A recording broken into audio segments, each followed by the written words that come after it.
लंबे समय के बाद उड़ीसा के कार्यकर्ताओं से प्रत्यक्ष रूप से मिलना मेरा संभव हो पा रहा है।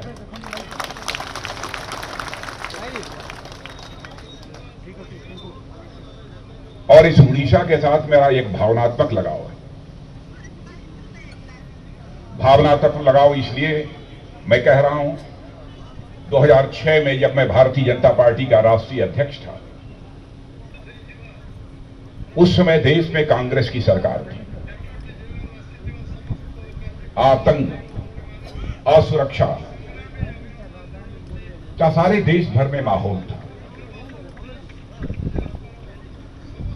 और सारा देश उस समय बहुत ही चिंतित था।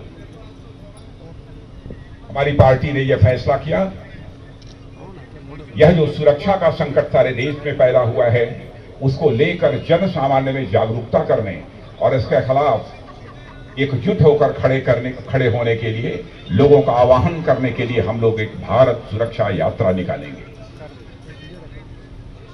उस समय आदरणीय अडवाणी जी और पार्टी अध्यक्ष होने के नाते मैंने आधे भारत का अडवाणी जी ने नेतृत्व किया था और आधे भारत का उस समय भारत सुरक्षा यात्रा का नेतृत्व मैंने किया था।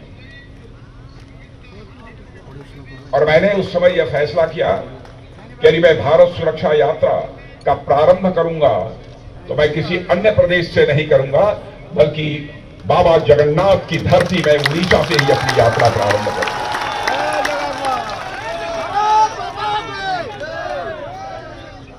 और जन सामान्य में जागरूकता पैदा करने के लिए एकजुट होकर उस समय की कांग्रेस की सरकार के खिलाफ खड़ा होने के लिए हमारी यात्रा यहीं से प्रारंभ हुई। उस समय असुरक्षा का कैसा माहौल था, मैं समझता हूं कि उस समय के लोग अच्छी तरह समझते होंगे।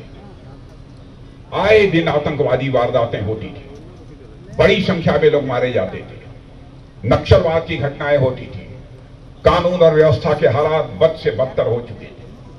उस समय हम लोगों ने यह यात्रा प्रारंभ की थी और उसका परिणाम यह हुआ कि 2014 आते आते लोकसभा के चुनाव में आपने देखा होगा कि 25 वर्षों के बाद पहली बार भारतीय जनता पार्टी स्पष्ट बहुमत के साथ अपनी सरकार बनाने में कामयाब हुई।